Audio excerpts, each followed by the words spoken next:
Hi, I'm Shelley Dry, and I would like to talk to you about enriching occupational therapy in early intervention, using and documenting the evidence.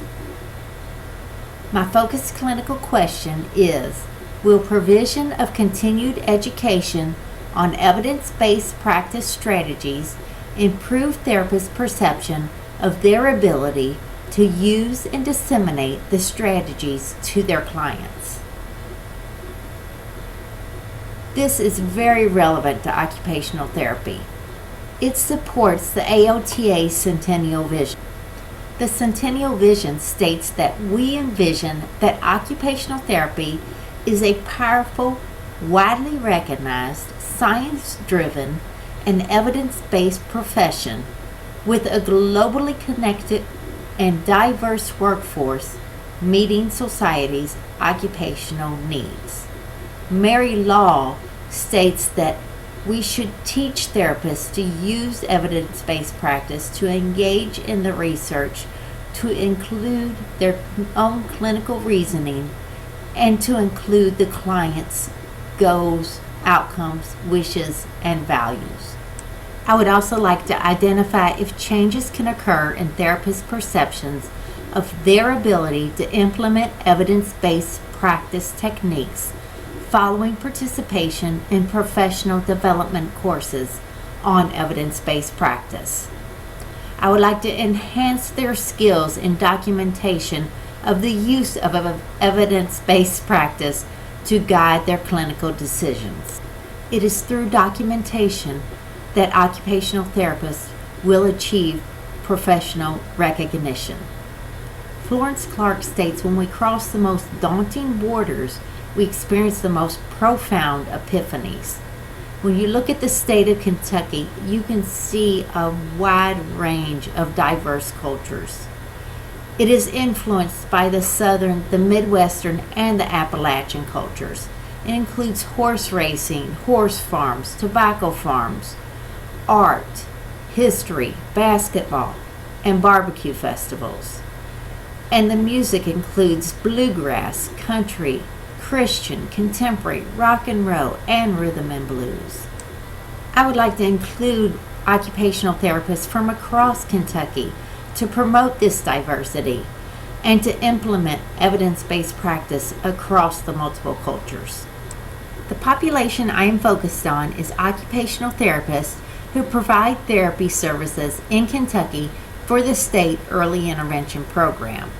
The intervention will include completing an initial questionnaire identifying perceptions of their own strengths, weaknesses, opportunities, and threats in relation to their ability to include evidence-based practice techniques within their individual treatment sessions. Each therapist will complete a 4-module course on evidence-based practice, and in those courses, they will learn where to look for the databases and how to use those database tools that include OT Seeker, the Cochrane Library, Pedro, OT Cats, and the ProQuest and RefWorks that come with the MBC OT registration.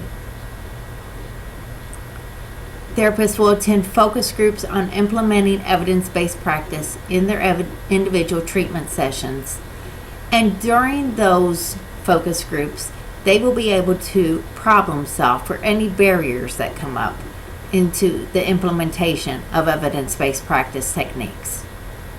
At the end, they will complete new questionnaires identifying how their perceptions may have shifted as a result of participating in this study and the professional developmental modules. Each individual case study will serve as its own comparison before and after attending the professional development courses. The focus of the comparison will be on individual shifts in perceptions regarding their ability to use and disseminate evidence-based practice. The outcomes I will be looking for will be to achieve an occupational therapy workforce that is more efficient and comfortable implementing evidence-based practice techniques across cultures and populations, and of course, fulfilling the AOTA Centennial Vision. Application of evidence-based practice includes the skills of critical thinking, clinical reasoning, and the ability to research. When we look at Bloom's taxonomy that discusses how to use a holistic approach to education, we think of critical thinking as being creative, being able to describe cognitive processes, being able to analyze, and being able to engage in communicating strategies to the individual clients. In this case, critical thinking is required when identifying the supports and strategies necessary to help promote easier access to evidence-based practice and to decrease the barriers to implementation. When we look at clinical reasoning, we think of evaluating, analyzing, and applying techniques. By remaining current in the research and communicating the evidence-based practice behind the techniques chosen in sessions, therapists will be able to promote their clinical reasoning skills. In this case, they will focus on discussion in their groups on the ways a person may think about or interpret the ideas or phenomena. They will also have focus groups on additional insight into the nature and the purpose of their practice. These will both support more clinical reasoning development. When we look at the research, we think of applying, understanding, and developing knowledge. Therapists will develop questions. They will learn to find the best evidence to support the questions. They will discuss in focus groups on clinical reasoning skills. They will learn to include the client's needs, the goals, the values, their culture, and then to evaluate their result. Therapists will promote evidence-based practice in early intervention by remaining true to the IFSP outcomes when developing their clinical questions and when evaluating the evidence that they find. Kentucky uses a consultative model in early intervention. Occupational therapists need to be comfortable implementing evidence-based practice techniques within that consultative model in early intervention settings. Communicating the evidence to parents so they can contribute to the decision on treatment techniques will be essential to the consultative care. And improving efficiency and competence in implementing evidence-based practice across cultures and populations, we will support the consultative model. We will enhance professional awareness and, of course, support more referrals to occupational therapy. Currently, occupational therapists in early intervention work without the support of a mentor. There are currently a limited number of systematic reviews that are relevant to early intervention, and therapists in early intervention are limited in the number of treatment sessions available, so they should strive for efficiency. Developing more evidence-based practice strategies within treatment techniques will help them develop this efficiency. In the future, I would like to see this education be available to all early intervention occupational therapy providers. I would like to see early intervention occupational therapy providers be able to disseminate the information regarding evidence-based practice to the parents and then be able to document this in their clinical progress notes in order to support development of our profession of occupational therapy. The outcomes I'm looking for is 100% attendance at modules and completion of the survey questionnaires. Development of individual learning contracts to help apply learning after the professional developmental courses are completed. I would like to see development of ideas for outreach support by participants in the study. Outreach support could include online journal clubs, email exchanges, social networking sites, and commitment to attending more district meetings, national, and state conferences. I would also like to see completion of activity summaries related to time spent researching evidence-based practice and time spent in educating parents. I would like this study to identify changes in clinical practice following completion of the modules through specific items on the questionnaires.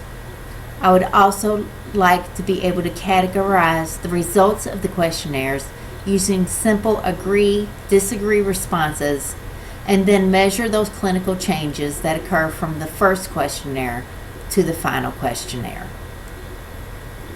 After completion of the study, the next steps I would like to see would be a follow-up with the therapists that participated 6 months after the study, and then identify if they were able to maintain the implementation of evidence within their treatment sessions, and if not, what barriers occurred. I would like to identify if long-term journal clubs are feasible that can focus on development of more critically appraised topics, and then submit those CATs to the otcats.com website developed by McCloskey.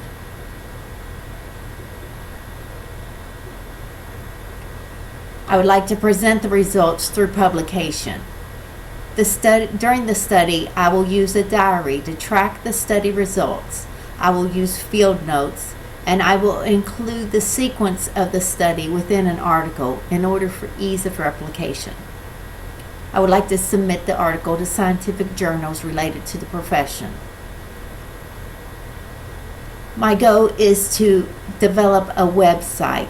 If the professional developmental courses are found to be effective, by developing a website and presenting this to Kentucky Train or to the First Steps Continuing Education, I will be able to support development of continued education for occupational therapy providers within early intervention. I would also like to present at the KOTA conference or the Infant and Toddler conference that several First Step providers attend.